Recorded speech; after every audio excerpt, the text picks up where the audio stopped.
అలా చేసుకుంటా హైదరాబాద్ సిటీలో మహానగరంలో చదువుకున్న వాళ్ళు వస్తుంటారు. ఓపిక అబ్బాయిల కంటే అమ్మాయిల ఓపిక ఎట్లయినా సరే, అదే వాడు చూస్తుంటే మాకు ఉండదని చూస్తుండే. కానీ నిజంగా అంటే నేను చూస్తే కదా, ఫస్ట్ చదువుకోండి, బాగా చదువుకోండి, అమ్మ నాన్న మాట వినండి. ఇండస్ట్రీకి రావాలంటే మాత్రం అమ్మ నాన్న చెప్పి రండి, అమ్మ నాన్న చెప్పకుండా రాకండి, వాళ్ళు బాధపడుతుంటారు. ఏదైనా సరే అమ్మ నాన్న చెప్పిన మాట వినండి. పెళ్లి చేసుకునేటప్పుడు కూడా నేను చెప్పేది ఏంటంటే, ఇంట్లో ఒప్పించుకోండి. లవ్ మ్యారేజ్ అని చెప్పేసి ఇంట్లో చెప్పకుండా లేచిపోతుంటారు. తల్లిదండ్రులు కొంచెం లేట్ అయినా కూడా ఒప్పుకుంటారు, చెప్పండి.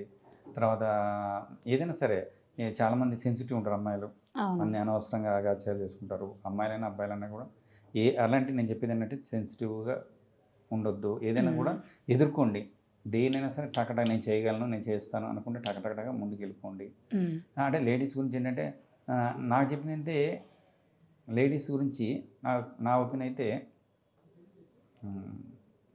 వేస్ట్. అయ్యో, ఏంటి సార్ అలా అంటున్నారు? నిజంగా పాపం ఎందుకని సార్ అలా వేస్ట్ అంటున్నారు? వేస్ట్ అంటే